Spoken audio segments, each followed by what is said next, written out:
Magandang araw mga kapistolero. Ang topic natin ngayon ay ang pag-carry ng one round in the chamber.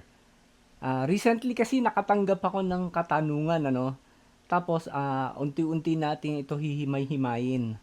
Okay, ang unang tanong kasi niya, ah, legal ba ang pag-carry ng one round in the chamber? Kasi meron yata siyang kadiskusyon na iba ang nagsasabi bawal daw ang mag-carry ng one round in the chamber.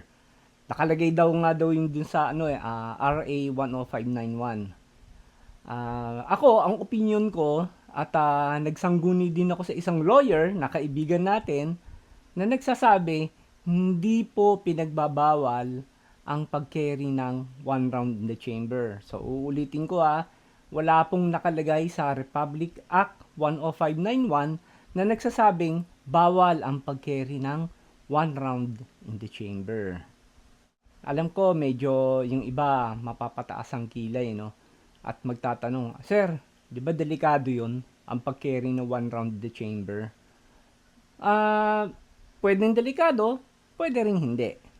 So, pag-usapan natin ngayon, paano magiging delikado at paano natin ma-overcome yung takot po ninyo.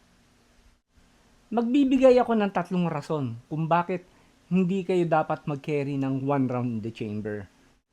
Unang reason kung bakit hindi kayo dapat mag-carry ng one round in the chamber kapag meron kayong takot at nag-aalala kayo. Pangalawa, pag wala kayong magandang holster. Dapat kasi ang holster ninyo ay Kydex at sigurado kayo na protektado yung trigger. Hindi kayo ma-accidental firing. At pangatlong reason kung bakit hindi kayo dapat mag-carry ng one round in the chamber kapag wala kayong training. Lagi ko pong ini-emphasize na mag-training ho kayo para may confident ho kayo sa pag-carry ng inyong mga firearms. Sa mga nagtatanong, Sir, di ba nakakatakot yon na mag-carry ka ng one round in the chamber? So, umpisa lang yon, medyo matatakot ka. Kahit naman ako nung umpisa pa lang ako mag-carry ng one round in the chamber, parang nag-aalala ako eh. Kung gusto nyong gayahin, yung method ko, ay mapapayo ko sa inyo, ito yung ginawa ko. Nagsanay muna ako na mag-carry na may dummy rounds. Yung unang rounds ko sa magazine ko ay dummy rounds. So, kineri ko to ng siguro mga 1 week, 2 weeks, hanggang sa nasanay ako. Hindi ka nga hindi mo nga maiisip na meron kang nagke-carry ka ng one round in the chamber, parang matic na yon. So, syempre, pag nagke-carry ka ng one round in the chamber, kailangan may trigger discipline ka. Pag draw mo ng ganun, kailangan yung trigger finger mo hindi pa rin nakalagay sa trigger. At kung naka-bag carry ka naman, syempre, still practice mo yung trigger discipline mo.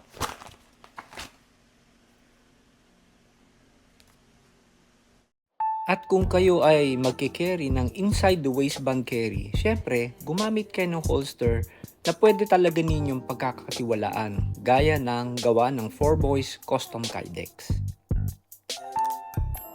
At kung kayo ay magbabag carry, baka gusto nyo i-consider itong Grab Bag Marshall. Available din po ito sa 4Boys Custom.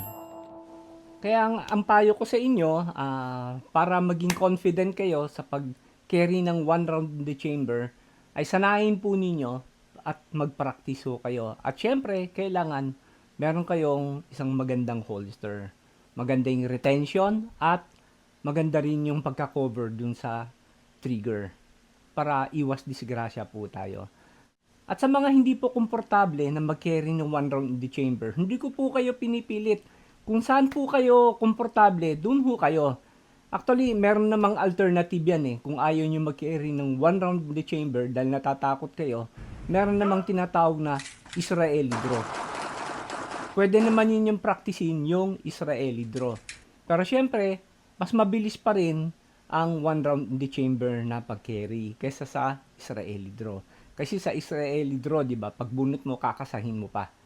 Whereas sa pag-carry ng one round in the chamber, pag bunot nyo, pwede na ninyong i-engage yung kalaban po ninyo. Kaya nga lagi kong sinasabi sa mga vlogs ko at sa pag nagla-live ho kami nila Jason, sinasabi ko lagi na lagi kayong magpa-practice gamit ang inyong concealed carry firearm para magkaroon kayo ng familiarity sa inyong everyday carry pistols. So again, uulitin ko, wala pong legal basis at wala po sa Republic Act 10591 na ipinagbabawal ang one round in the chamber carry. So, i-debunk po natin yun na, lilinawin ko ulit, wala po sa Republic Act 10591 na nakalagay na bawal po ang one round in the chamber carry. Sana nasagot po yun, sir, ha? Yung katanungan po ninyong yon. And as always, lagi po sana kayo sumusubaybay sa aking vlog at sa mga hindi pa po nakakapag-subscribe sa aking YouTube channel, maglalambing ulit po ako sa inyo. Sana po ay mag-subscribe po kayo. At paki-follow na rin po ang aking Facebook page. At kung nagustuhan po niyo itong content na to, paki-like na lamang po. Hanggang sa muli po mga kapistolero, lagi po tayong mag-iingat and to God be the glory.